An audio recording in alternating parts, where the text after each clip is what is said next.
Islam Makhachev just ignited a civil war inside his own camp, and the crazy part is that the man he wants next might be the one fight that destroys everything he's built. So stay with me, because the reason why he chose him over everyone else will blow a hole through this entire division. That's the fight they should have made this time, but they didn't, but that's okay. Islam got the job done.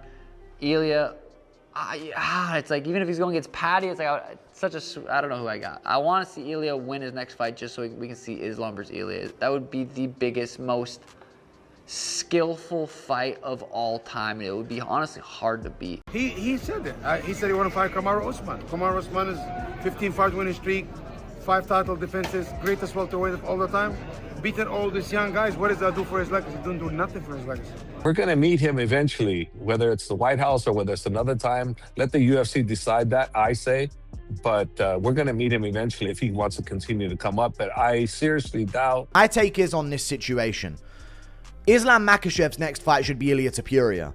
Islam drops the first bomb by straight up saying he'd take Kamaru Usman over Morales or Prates, because in his eyes, the former champion is still the most dangerous man of the three. I think Islam surpasses Khabib with a welterweight title win as well, definitely. He's making this look easy, like, isn't he? Really is. First 2 rounds, he's just absolutely dominating them. Jack's not throwing enough now.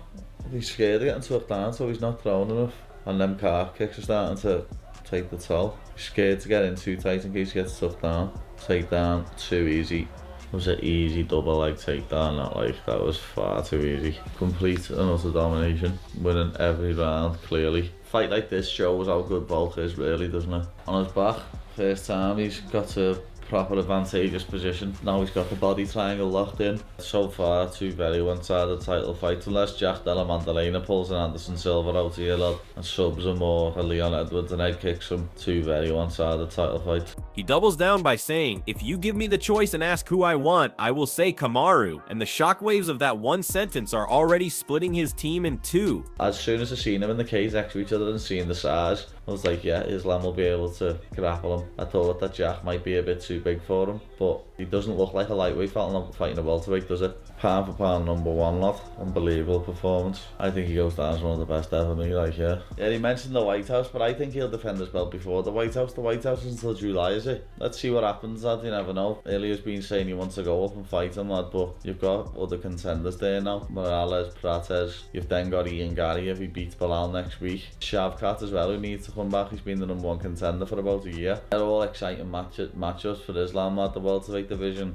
at the moment could be becoming more exciting than the lightweight division. I don't think any division has been more exciting than lightweight in over 10 years. Good times for the sport, like, you know what I mean? Ali Abdelaziz leans in and demands the Usman fight as well, turning this into an internal power play where everyone around Islam suddenly wants a piece of how this decision will reshape the welterweight crown. Well, much like you said, I don't think he has any intention of going back down. No. It's so hard to say who he fights next because both welterweight fights put on a spectacle. They put on a show.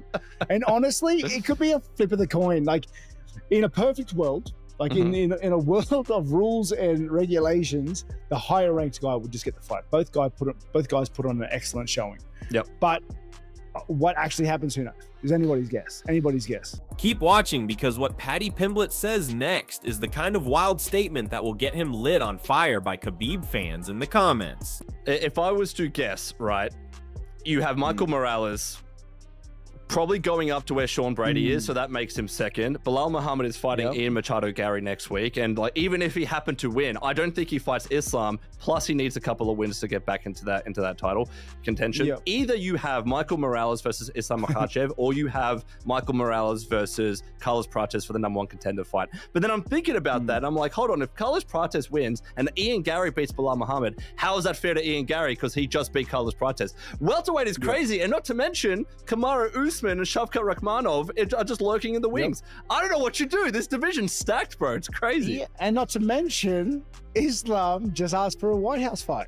Paddy Pimblett grabs the mic and declares Islam's domination at 170 is already greater than Khabib's entire legacy, calling the performance so one-sided that JDM's offense didn't even exist for 17 whole minutes. Next fight it's gotta be Ilia. Ilia's gotta go out there and beat Justin Gaethje. He's gotta go out there and beat Paddy, whoever he beats. He's gotta go out there and get the job done. But Ilia, I'm so curious if Islam can do this to Ilia.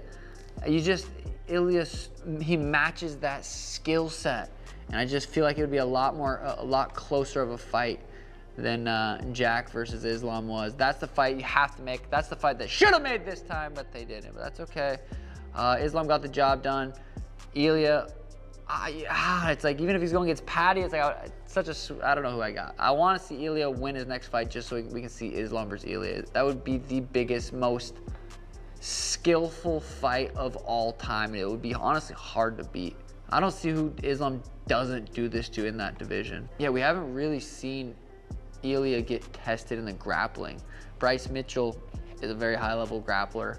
Paddy then takes it further by saying Islam's performance cemented him as one of the greatest ever, turning the welterweight division into the most exciting weight class in the entire sport overnight. The thing is, Ilia versus Islam, Ilia's not gonna come out there trying to grapple. Islam's gonna come out there and try to take him down. It's gonna be a striker versus grappler matchup, but they can both do well. Both do very well. So say Islam stays at 170, which he's probably going to do. And he doesn't fight Ilia next, which would be f***ing horrible. Shavkat, Shavkat is skill for skill, probably one of the better guys in the division. Kamaru Usman, a legend, a Hall of Famer, 170er GOAT talk. He's up there. Carlos Prata, he's asking for the belt. I just don't really see oh my God, dude, Islam, who's gonna beat Islam? I just don't know who the hell can beat Islam. I don't know if anybody can. Islam versus Khamzat? And as he lists Topuria, Morales, Prates, and Shavkat as potential challengers, he unknowingly sets off the biggest argument of the year about who actually deserves that shot. Keep watching, because the next reveal is the moment everything at 170 becomes a complete coin flip. He said it. He said he wanted to fight Kamaru Usman. Kamaru Usman is 15-fight winning streak, 5 title defenses, greatest welterweight of all the time. Beating all these young guys. What does that do for his legacy? He didn't do nothing for his legacy. Kamaru Usman, it's a very tough opponent, and I represent him too. And it's not an easy night for anybody. Kamaru Usman is a real deal, and he want to fight the real deal. Robert Whittaker jumps in with the coldest breakdown possible, saying Islam has zero intention of ever going back down in weight, turning every future title shot at welterweight into a total free-for-all. Morales, my God, is he a monster? Oh, you're right. He's huge. I looked at him and go, my God, he's huge. And then Prates with that beautiful, precise striking. Come on, man. You get Leon Edwards like that? That's impressive. So 2 guys made themselves a big impact last night, and that's good for Islam because there's going to be no shortage of great challenges for him. There's quite a few challenges available for him. So hopefully the White House comes a knocking for him, and then whoever it is they pick. But I've always said it with my guys, and I try to strive to say all the time, when you're the champion, you fight whoever they throw in front of you.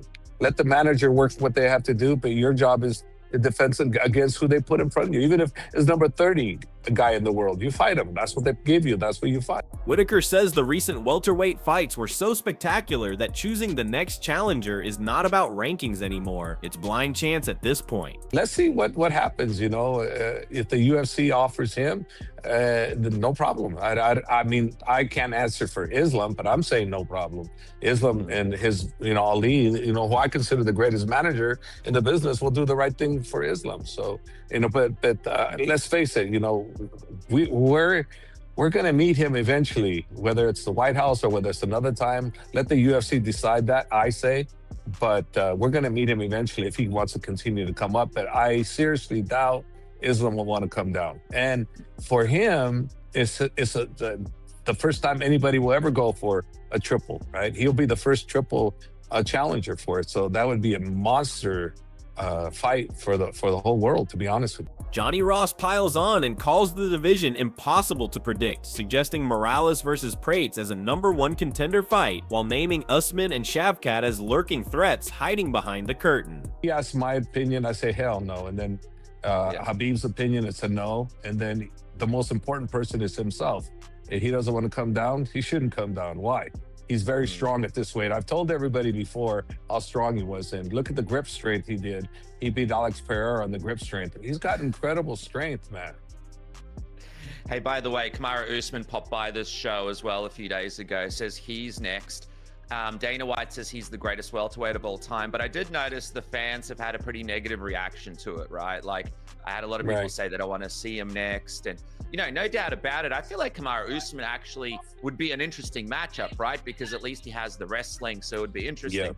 But it's been a bit of a negative reaction from fans. Regardless, though, I guess he could potentially be next as well as a challenger if Dana White It's possible, and you know what? I made a comment that I got to take back. Sean O'Malley refuses to play the guessing game and fires off a single nuclear-level statement by saying Ilia Topuria is the mandatory fight and the UFC has no choice but to make it. Very impressive stuff from Makhachev, moving up a division, out-grappling the higher-level guy. I think grappling might be the big transition. Striking doesn't always work, but we always talk about lighter man skill, but grappling is the difference. In men's MMA, at least. We'll get to the co-main event in a second. Makhachev dominated JDM over 5 rounds. Can make a quick turnaround. I don't know if you can just do Makhachev versus any old random guy or an Usman that's 1-3 in his last 4 fights. Like, it's at the point now where Makhachev's at GOAT status. That's what this fight represented. That's what becoming a double champion represented. Makhachev's in the GOAT conversation. Not top 10, not top 5. He's there. He's right there at the top. And I think his next opponent needs to be something special. O'Malley says he wants to see if Islam can impose his grappling on Ilia, calling it the biggest, most skillful fight the sport has ever seen. He even jokes about Islam fighting Khamzat at 185, and the internet hasn't stopped fighting about that one since he said it. We gotta run it, but when do we run it is the question that I want to ask now.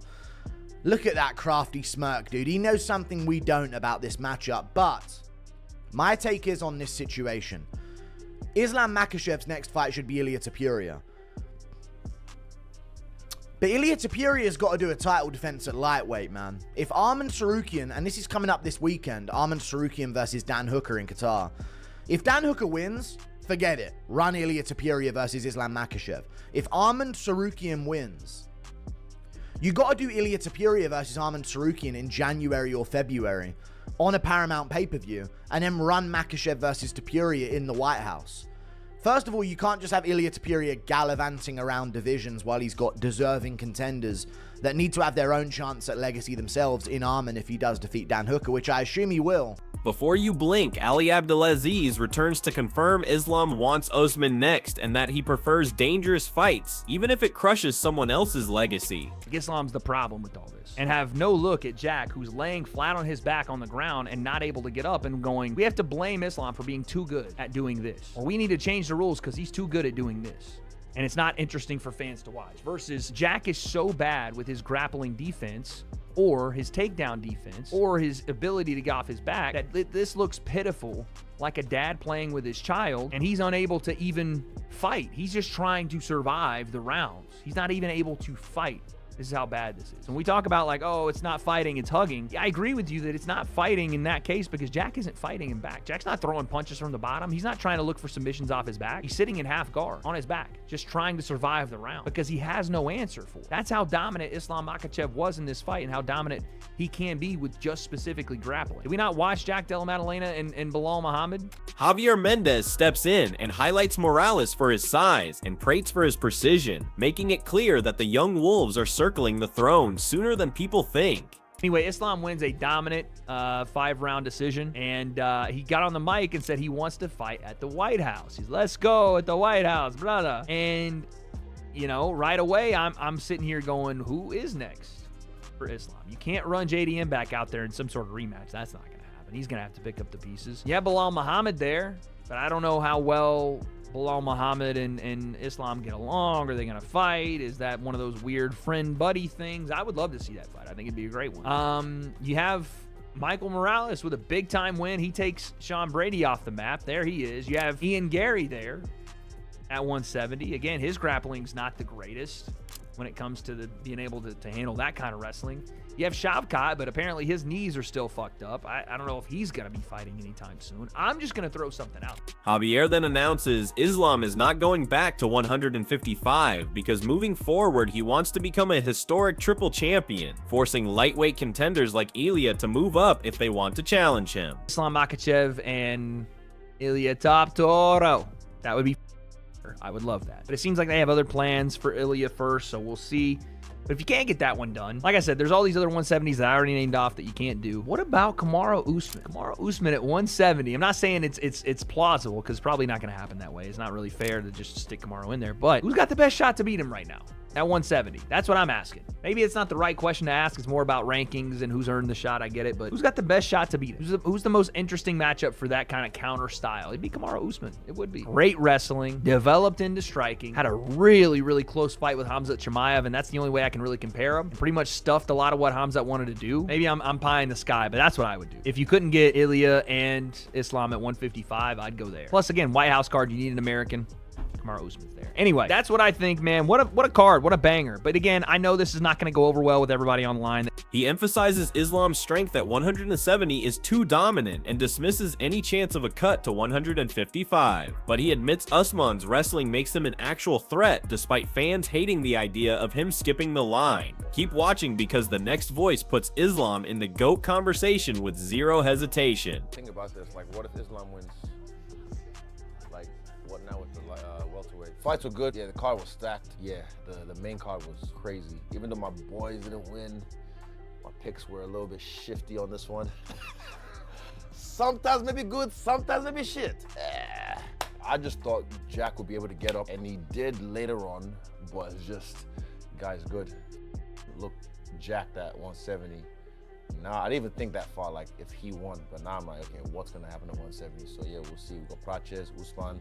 The MMA Guru blasts the MMA world by saying Islam's dominant performance at a higher weight instantly launches him into GOAT territory and demands that his next opponent must be someone special. As I said, it was domination. It was an annihilation. It was one-way traffic from start to finish, okay? We knew Islam was going to go out there and try to out-wrestle him. That's what he did. He was very successful. He took him down every single round, and the longer the fight went, the easier the takedowns became. Now, Jack, according to his coach, was stuck in the mud. He wasn't moving the feet quite as much. And at the end of every round, his coach, and I'm sure they have a great relationship, so they understand each other, should I say.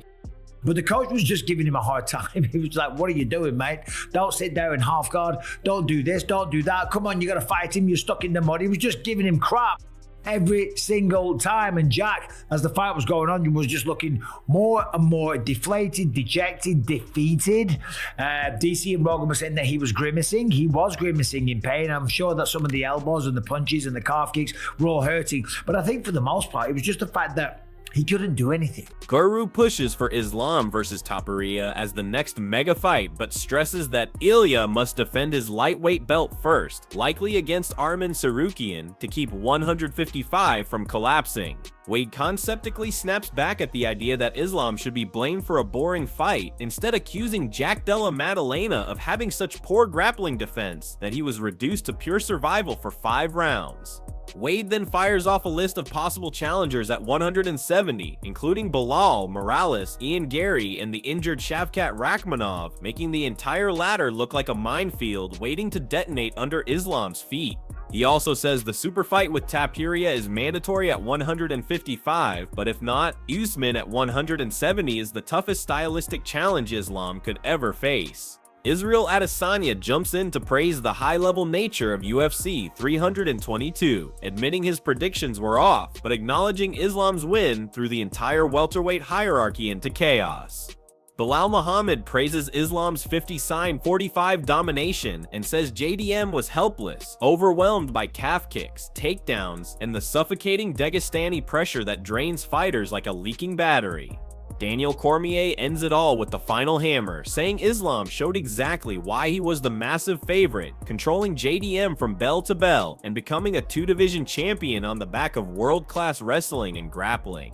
And if this division wasn't dangerous before, it just entered a new era where every contender, every coach, every analyst, and every fan is arguing about one terrifying question: who survives Islam Makhachev next?